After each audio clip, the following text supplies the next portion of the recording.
Hello again to another Agricultural Reaction. Today is another date night today! Yay! Woo! What are we watching? We are watching A History of Waffles by the History Guy. History deserves to be remembered. Yeah, I did a few reactions to his videos. They're really good. I like them. It's about food. Yes, cool. Well, the ones that I did mostly about food. There was an onion war, and there was Apple's history in America, and recently it was about grapefruit. Awesome.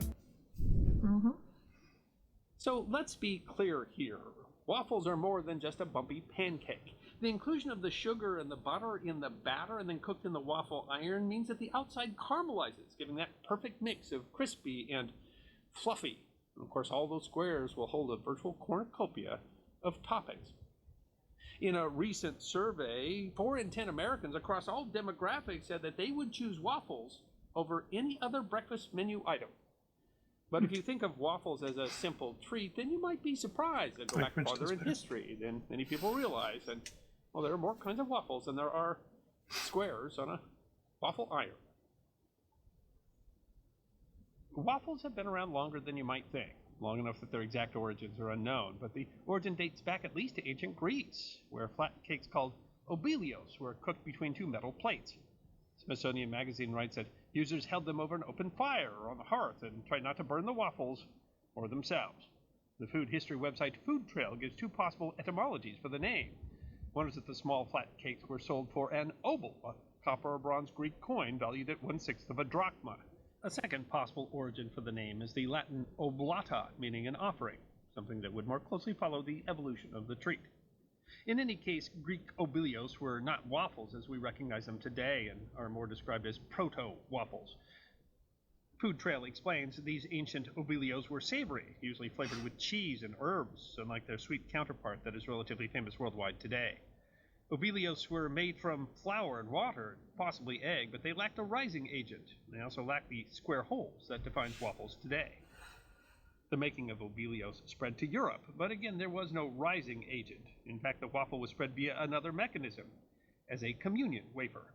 The website You Catholic explains that during the 9th and 10th century in medieval Europe, over an open fire, a cake mix of flour, water or milk, and often eggs, was cooked between the 2 iron plates of the hostius or the oblius irons, the product of both becoming known as wafers. The former had iron plates depicting imagery of Christ and his crucifixion, while the latter depicted more diverse biblical imagery with a considerably larger size. The product was popular enough that, You Catholic notes, in 1270, an oubliette guild was formed. The website Tasting Table writes that by the 13th century, they were a common foodstuff throughout the continent, enjoyed by nobles and peasants. You Catholic includes a recipe for a Parisian cookbook in 1393. Beat some eggs in a bowl, season with salt, and add wine. Toss in some flour and mix. Then fill, little by little, 2 irons at a time with as much as the paste as a slice of cheese is large. Then close the iron and cook both sides. If the dough does not detach easily from the iron, coat it first with a piece of cloth that has been soaked in oil or grease. Of course, the problem of the dough sticking in the iron is still vexing today. While the wafers were often used as the host in Eucharistic ceremonies, the culinary website The Kitchen explains that during the Middle Ages and Renaissance, wafers were eaten by all segments of society, from peasants to kings, often consumed in connection with religious occasions and saints' days. They were sold by street vendors called waferers in England and gaufriers in France, who congregated outside churches. The culinary website Tasting Table writes that the Crusades triggered one of the most important developments in waffle history. Crusaders brought back many spices from the Middle East, including cinnamon and ginger. Tasting Table concludes, cooks began spicing up their oubliette batter, and it should come as no surprise that they overtook the traditional bland wafer. Designs of irons used to cook oubliettes could be quite fancy. Smithsonian writes, historic wafering iron designs indicate that, like today, the irons could be given as wedding gifts, or personalized with heraldic crests and symbols of pictures or animals. Please, let me join your guild.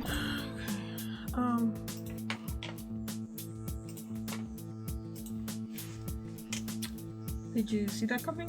That today's waffles are coming from the communal waffles? No. Me neither. Yeah. I was a bit surprised. It was. Awesome. You should. He's very talkative today. No caffeine, folks. I need coffee to be all hyped up. It'd be nice to have communion waffles come with like maple syrup with whipped cream. You know, here's the. The thing that we shared on Christmas Eve here. Yeah. That's what you would like with the thing? Yeah, perhaps. Yeah. Well, actually, we were doing with Mom that Christmas Eve survey, and in one of the questions was that is the traditional dish for Christmas Eve is actually having those waffle wafers with honey. So apparently, there's a region when they're doing that. So I never heard about it, but well. Different regions, different traditions, I guess. So.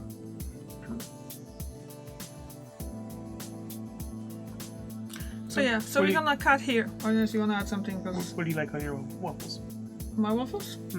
Because Polish Actual waffles, waffles. Polish waffles are a lot different than American waffles. Are they? Yeah, but you have you have a whole vendor full of them, just like banana, chocolate, strawberries on them. Whereas in the States, you just have regular waffles, and you have a topping, you have strawberries. I've never heard of anything else. Maybe blueberry waffles. Eggo waffles. You have cinnamon, apple, blueberry. What do you mean? You don't add any toppings to it?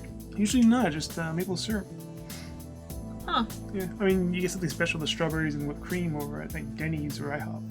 I thought, well, I was kinda, because we were in IHOP, so I had waffles there, so I was thinking that's a normal thing. No. Huh, that's the first time I hear that it's not like that. Yeah, like in Poland you would go and there's just basically food stands and stuff like that. They're just selling waffles, especially in summertime. Awesome. You'd really like them. Yes. They yeah, are so good. you can just choose the toppings that you want, and there's multiple toppings. Whipped cream would be one of them, like a major ones, and I love that. And then basically they're fresh fruits or compotes or sauces and things like different caramel and there's like loads. Yeah, you know yourself. I do. He really likes them. I So do. first time when you had that was when you came to visit first time, isn't it? Yeah. That was years ago. Years ago, like 16 years ago. Yeah, and he still talks about it. Good stuff.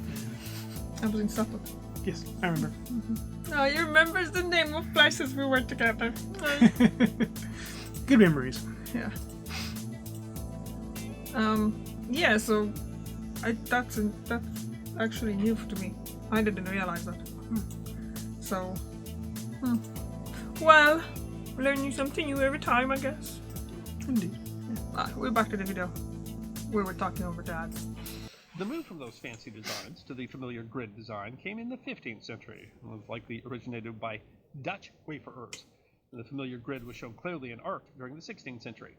It was this pattern that gave waffles their name. The etymology of both the word wafer and the word waffle likely dates from the Middle Dutch or Middle Low German Waffel, which means honeycomb. However, these are still different than the waffles that we know today. Notably, they lacked rising agents. In fact, the rising agents used in making modern waffles, baking soda and baking powder, didn't become available until the 19th century. First use of rising agents began likely in the 16th century when waffles were made with yeast, particularly brewer's yeast. The difficulty in using brewer's yeast, often referred to as barm, showed in an 18th century British recipe that required that the batter be covered and set by a fire for 2 hours before being baked in the iron. The recipe was rather rich, including a half pint of cream, a quarter pound of butter, a half pound of flour, and 3 eggs, as well as a spoonful of fortified wine. Although often associated with the Dutch and the Belgians, waffles were popular throughout Europe. Food trail explains by the 16th century, most of the Parisian pastry cooks were established in the Rue de Oublier in the city. By night and day, apprentices would set out their oublier and other small cakes, crying, "Voilà le plaisir, mesdames," or "Here's pleasure, ladies," which led to oubliers being given the popular name of plaisirs. That tradition continued into the 20th century. Waffles were popular among the Dutch and were encountered by the Pilgrims during their time in Leiden. Time magazine notes that waffles came to America among the earliest settlers. Waffles arrived in the U.S. with the Pilgrims, who sampled them in Holland en route to Massachusetts. It was in this new world, of course, that waffles encountered their natural complement, when Algonquin people taught the European colonists how to harvest and make syrup from the sap of the maple tree. Waffles were well known in colonial America. The website Manuscript Cookbooks Survey notes that William Livingston, who would eventually become the first governor of New Jersey, attended a supper party called a waffle frolic in 1744. Yeah, he Thomas looks mean Jefferson too. became fond of waffles when he was U.S. Minister to France, and legend claims that he brought the first long-handled waffle iron to the United States. And the Home Baking Association writes that Jefferson served his secretary, Meriwether Lewis, a yeast-leavened waffle sometime between 1801 and 1803. The making of waffles became easier in the 19th century when chemists developed the first shelf-stable baking powders, a mix of bicarbonate of soda and cream of tartar, which acted as much simpler to use leavening agents. Still, waffles had a problem that had existed since the ancient Greeks: the irons. Smithsonian Magazine explains, trouble was the old waffle irons were hard to handle. They were heavy and cumbersome, and the user often got burned. The wooden handles tended to get scorched, as did the waffle, since it couldn't really be checked to see if it was cooked. The problem was solved by one Cornelius Swartwout, who patented a new waffle iron on August 24, 1868. His iron, Smithsonian explains, was the first waffle iron that would sit easily on a wood stove and included a useful handle for opening, closing, and turning the device without getting burned. The date of the patent, August 24th, is now celebrated as National Waffle Day in the United States. Another improvement came around the turn of the century. The culinary website Grub Americana notes that prototypes for electric waffle irons were made by Westinghouse and General Electric by 1900. But they weren't successful because the technology of heating elements was still very young. The first commercially successful electric waffle iron, they write, was produced by the Simplex Electrical Heating Company of Boston, Massachusetts. Other manufacturers then started to produce electric models, leading to what Grub Americana calls a golden age of waffle makers between the 1920s and the 1950s. The first ready-mix pancake batter was produced by the Pearl Milling Company in 1889, and by the 1930s, several brands were producing ready-made mixes for pancakes and waffles. Among those was a company owned by California brothers Frank, Tony, and Sam Dorsa, who started producing a ready-made waffle mix, mostly for use by restaurants, in 1935. Later, in the 1950s, Frank Dorsa invented what a Grub Americana called a giant waffle iron carousel and started producing and selling flash frozen waffles that could be heated in a toaster. Waffles had what seemed to be an odd name. The company originally made mayonnaise made with 100% farm fresh eggs. And to emphasize the quality of the mayonnaise, the brothers named their company Eggo. That's right, Eggo waffles were named for mayonnaise. Let go of my mayo.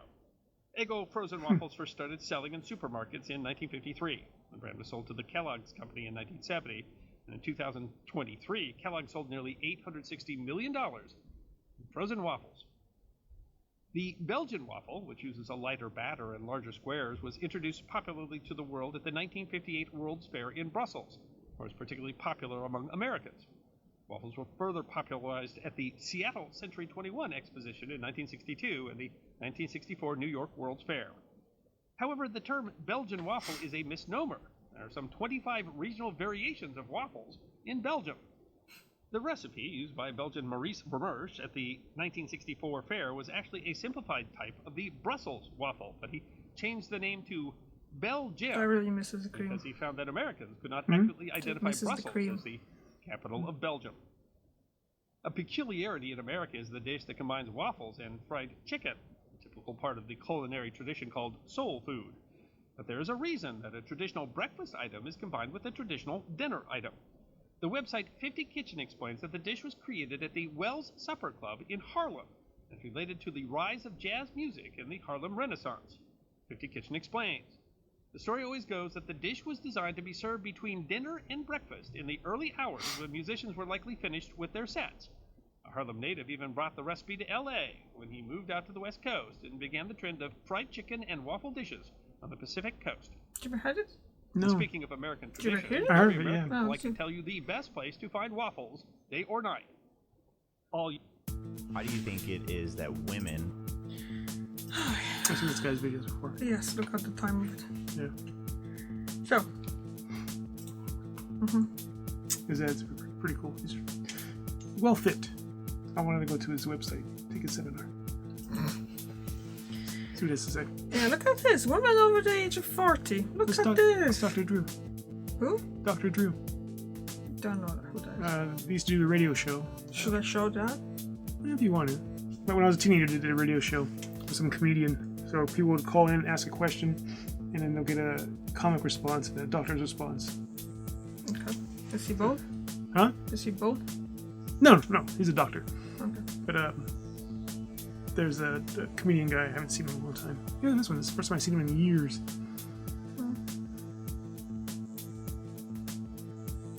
Tattoo.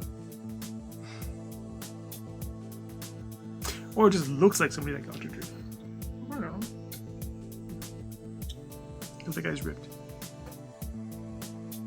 They would be kind of pointless showing someone who isn't ripped Yeah. in the ad for getting ripped. Yeah. She wants somebody like me. Hey, yeah, do this program, and you still look like me.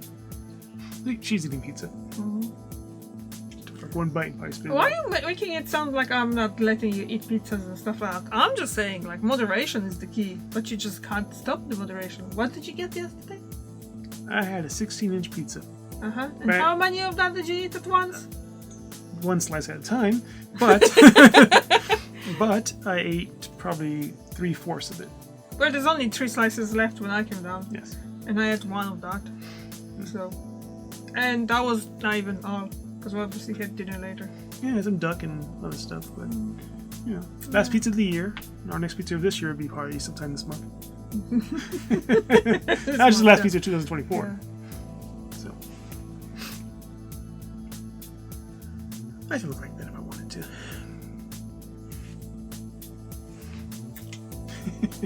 Wait, they're gonna cancel us for that. Apparently, you're not supposed to use thumbs up anymore.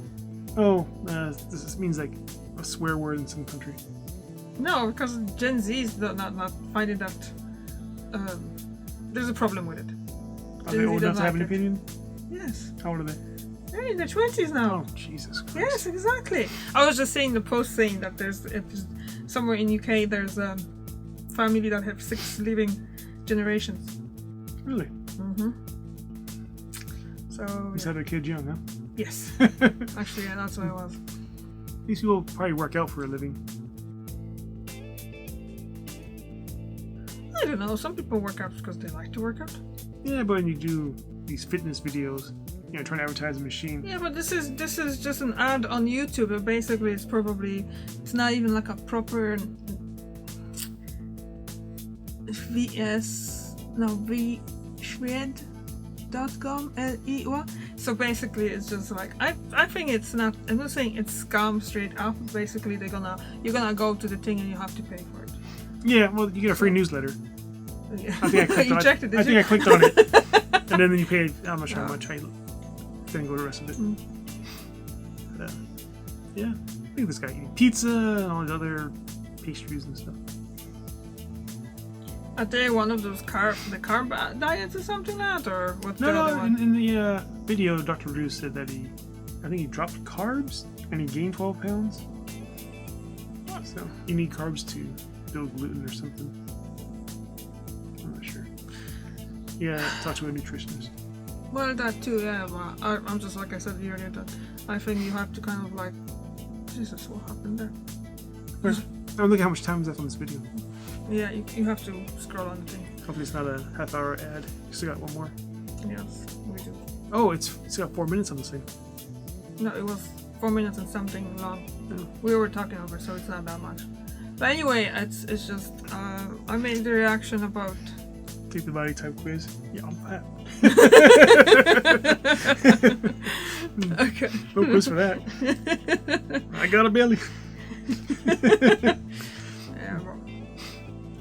I want that guy's hair.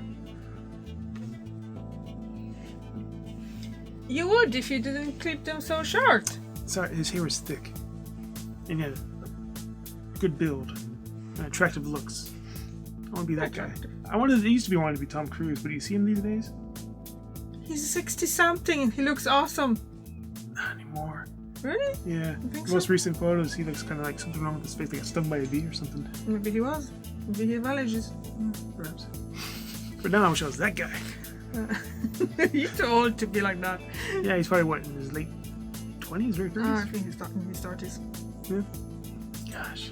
But then who knows? You know what? They say millennials look really young. The Gen Zs look really old. So it's like, I don't know. It's really hard to judge the age of people now, especially online, but they can do that photoshopping and filters and things like that. You know? Anyway, we're supposed to talk about waffles, not someone. The guy was eating waffles in the ad. Alright, let's go. Need to do is look for the large Waffle yellow House. and black block letters. I applied for one of them Waffle once. House. The Waffle House He told me webpage that writes mostly the first women Waffle get all the House tips. was opened in 1955 when Yeah, I Joe should Rogers actually Sr. and go for Tom the job Faulkner were living in Avondale Estates, Georgia. When they Okay, why not? I applied for a job at When Waffle was House that? in Colorado. Oh, Jesus Christ. That was what, 25 years ago? More? Something like that. I don't remember. And he just told me that, yeah, mostly women get all the tips. You know, I'll make like $3 an hour. So, You were applying for a waiter job? yeah. You were? Yeah. This is the first time I'm hearing about Eric trying to get a waiting job. I know you work in fast foods and stuff, but I never hear that you actually tried to get a waiter job. That was your brother's thing. Yes, but when you're looking for a job, anything will do. Yeah, I guess so, yeah. Until But you, what, they didn't have any job in the back or something like that from then? For frying waffles? they were just looking for waiter staff. Oh, okay. Yeah. It's But the back- it's probably kind of... I even applied to Hooters for the grill. I'm not wearing them shorts and tank top, but you know, Yeah. working the grill be cool. I mean, yeah, that would be something interesting. Yeah, you'd be burning everything. You never know. I mean, no, looking at all the girls, and you were what, like the same age? So you were 25 years, No, you were 20? I was in my 20s, yeah. Yeah, so you would be like, The lady I spoke to was really nice. huh? The lady I spoke to was really nice. I'm not, why? I don't know. It's just like, I don't see anything wrong with working there. You know, it's another job. Yeah, exactly. I wouldn't want to be a waiter in Hooters because their uniforms not for men. Well, not for me. I don't think they get male waiters, don't they?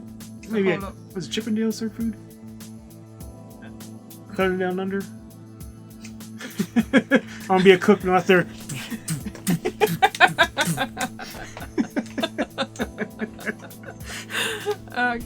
Okay, can we just finish? Yes, okay, walk well. We'll talk about waffles. Yeah, we're talking about Alright. waffles. They decided to open a 24-hour sit-down restaurant for their friends and neighbors, focused on people on both sides of the counter. That restaurant, they write, would change the world. Smithsonian Magazine noted that in 2019, the Waffle House sells approximately 145 waffles every minute of every day, and it's 2,100 restaurants in 25 states. And Smithsonian notes that there's another important invention that came from waffles. In 1972, University of Oregon track coach Bill Bowerman applied for a patent for a new kind of sports footwear that featured shaped rubber studs on the sole to provide better traction. The inventor used his wife's waffle iron to create the pattern grips on the bottom of the shoe. Bowerman, who later founded Nike, was often running. And of course, waffles aren't just an American thing, they are beloved throughout the world. Germany has a type of waffle that's made out of potatoes. Japan has a type of waffle that's shaped like a fish and filled with bean paste. While August 24th is National Waffle Day in the United States, March 25th is celebrated as International Waffle Day in Sweden, Norway, and Denmark. Sweden's been eating waffles at least since the 15th century, but the reason for March 25th is because that is the date on the Catholic calendar called the Feast of Annunciation. It celebrates the time when Angel Gabriel showed himself to the Blessed Virgin Mary. And in Sweden, that feast day is called Vårfrudagen, which sounds very similar to Waffeldagen, which means Waffle Day. And that similarity of sound is the reason that the feast is now celebrated by eating waffles. So it seems like you can find some version of a Waffle House wherever you go in the world. I mean, the potato waffles are very popular here Oh. too. Like you can get them frozen and stuff like that. I was never got interested in them. Because it's just like potato waffles, so just rather eat potato. Nice. Did you have? Did we buy them? If I you think we if you actually serve bought me, them, yeah. If you ever serve me potato waffles, Yeah, I mean I wouldn't make them, Yeah. but there's you can get them in any supermarket here frozen in the frozen section. So just put a toaster and stuff. yeah, I see them in Yeah, the store. but That's you wouldn't really think about buying them either because it literally says potato waffles. Yeah, it's like Yeah, it's just something that. But we are in Ireland, a country that stands for potatoes, I guess. true. Potato is important for Irish history, so yeah. Anything else to add about waffles? Now No. you want to have some waffles? I wouldn't mind. Waffles do sound nice. Yeah, but me and my mom are kind of people that we would eat anything for dinner, including waffles. Eric is not that type of person. I thought you would eat it anyway. I'd have French toast for dinner once in a great while, like once every other decade. Oh, we do crepes as well. Crepes. Well, we But call for them dinner, patties as well. I think I need more hearty food, like a burger. The burger you would eat anytime. Yes. Burgers for breakfast. Oh man, I used to love eating Whoppers. You see, if you eat burgers for breakfast, why don't you have a problem with eating waffles for supper? Breakfast for supper. It's weird. I don't know. It's like how you don't eat breakfast in the morning. I can eat breakfast. I just can't really eat French toast like at What do you mean? 6 in the evening. I eat breakfast when I have time for it. Yeah. I don't eat breakfast right before work because I'm starting at 7 o'clock in the morning and I'm getting up really early, so I'm not going to. I just can't eat it. Yeah. I used to eat breakfast before work. It's just with time, it's just kind of like come to the fact that it's just like, I just don't feel like eating, you know, the chewing motion and stuff. And then I would have to wash my teeth again. And I don't know, it's just, I just can't swallow stuff. The other thing. Chewing and eating. Morning is just, early morning like that is not something that, especially that in my mind before work, I'm kind of like in a rush for some reason. I'm not in a rush because I always have plenty of time to go to work. But it's just like, no, this is not the time for me to do food and stuff like that. And you know how I like my breakfast. Yep. Yeah, I like to spend time on my breakfast. This Done. is the thing. So Ready to be served. I eat breakfast every day now with Mom when I'm off. Because she cooks it. Yeah, I would Oh, eat she- breakfast when I'll be on. She cooks it. Breakfast ready. Yeah, but I would, if I'm off, I eat breakfast as well, and eat at work. Yep. So it's not like I'm not eating from as a rule. I'm just not eating before work. That's probably the worst part of it. Yeah, you need the calories to burn. I don't know. But then if I'm eating breakfast, I'm eating breakfast on the time when I actually have my break. So that's when I'm eating. So anyway, that's it for me. That's it about waffles. Yeah, so that was good. He's really good. I thought he was good. Yeah. Thank you very much for watching. And I see you tomorrow and see you next week. Bye.